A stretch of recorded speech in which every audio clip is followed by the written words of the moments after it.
Salut, voici un petit tutoriel Laurent Motors au sujet du montage d'une dump valve type HKS.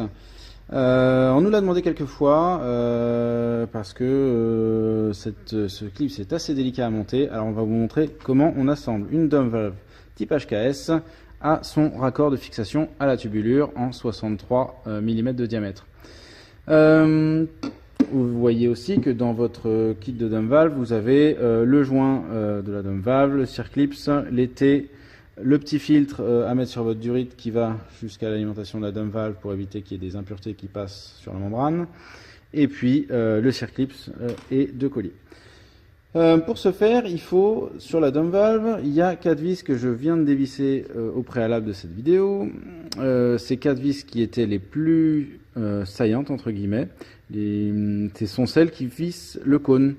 Les 4 autres à l'intérieur sont celles qui vissent le joint, donc elles sont plus en profondeur et il n'y a pas besoin de les dévisser celles-là. Donc juste les 4 ici qui sont les plus saillantes.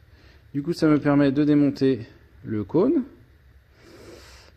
En dessous, on obtient ce qu'on peut appeler le sifflet, parce que ça joue le rôle d'un sifflet. Et donc, si vous souhaitez obtenir, changer le bruit aigu typique d'une dump valve type HKS, vous pouvez retirer cette pièce-là, remonter ensuite votre cône et obtenir le bruit grave d'une dump valve classique. Là, on voit ici le premier piston violet qui est au centre et le deuxième piston qui est noir à l'intérieur, écrit blow off valve, séquential blow off valve. Et donc c'est ces deux pistons qui caractérisent la dump valve à double piston. Voilà, on va faire l'installation maintenant dans l'étau pour pouvoir monter la dump valve sur son adaptateur. Alors, j'ai mis ce chiffon pour pas abîmer la dump valve puisqu'il faut la serrer un peu dans l'étau. Donc on la pose là, on met évidemment le joint dans la gorge, voilà, on s'assure que la gorge du circlip, parce que le circlip va se loger là, et donc on s'assure au préalable que cette gorge est bien claire sur tout le tour, qu'il n'y ait pas d'impureté, pour pouvoir monter l'ensemble. En fait, ce qui se passe, c'est que ce joint est assez épais, et donc il va falloir le comprimer un peu pour pouvoir réussir à glisser le circlips. Donc, avant de le placer, il va falloir d'abord engager le circlips comme ceci, autour de la dump valve. Voilà, là il est dessous, ça y va. Ensuite, on replace bien le joint dans sa gorge, on place la dump valve dessus, l'ensemble est préassemblé et on peut le poser dans l'étau. Dans l'étau, on va venir le serrer, alors pas trop fort évidemment, c'est un tube alu qu'on a en face.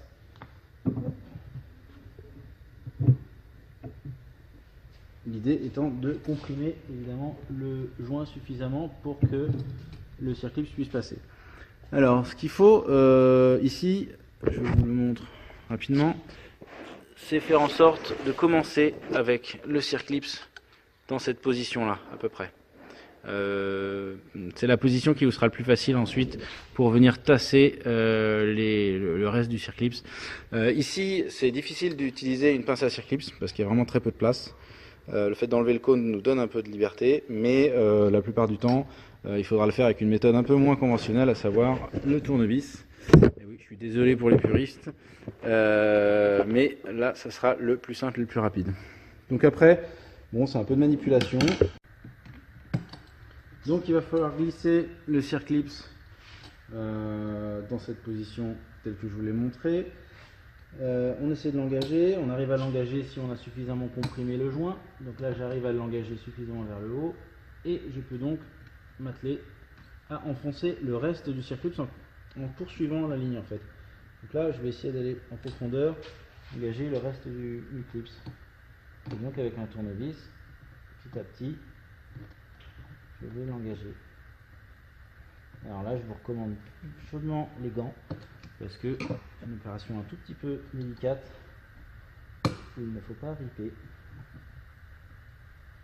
On peut riper mais pas sur ses mains. Voilà. Alors c'est pas académique, je vous le reconnais, mais ça fonctionne. Donc voilà, on avance petit à petit jusqu'à réussir à l'engager complètement et là on n'en est pas loin. Voilà. Quelques millimètres, centimètres.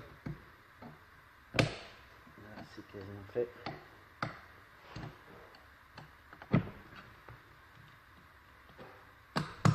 Et voilà, là il n'y a plus qu'à enfoncer le clips à fond. Peut-être faut-il pour pouvoir. Donc là il est engagé, mais il n'est pas forcément engagé en fond de gorge. Donc pour ça, on peut le recomprimer un petit peu dans la gorge légèrement. Comprimer la drum valve, comprimer le joint. Et là du coup on peut repousser le clips pour qu'il aille en fond de gorge. Voilà. Là, donc voilà, ça prend un petit peu de temps, pas très académique je le conseille, mais ça fonctionne. Même parfois la voiture qui s'engage bien. Voilà.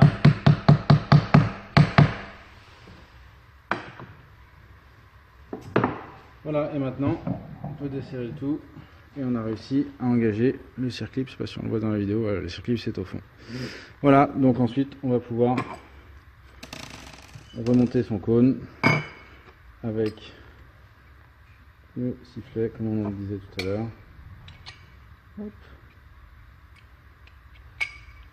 Voilà. Et ensuite on remonte les vis. Et jusque là, vous savez faire. Voilà, et bien écoutez, je vous souhaite un bon montage, et comme ça vous saurez comment monter votre dumbbell type HKS.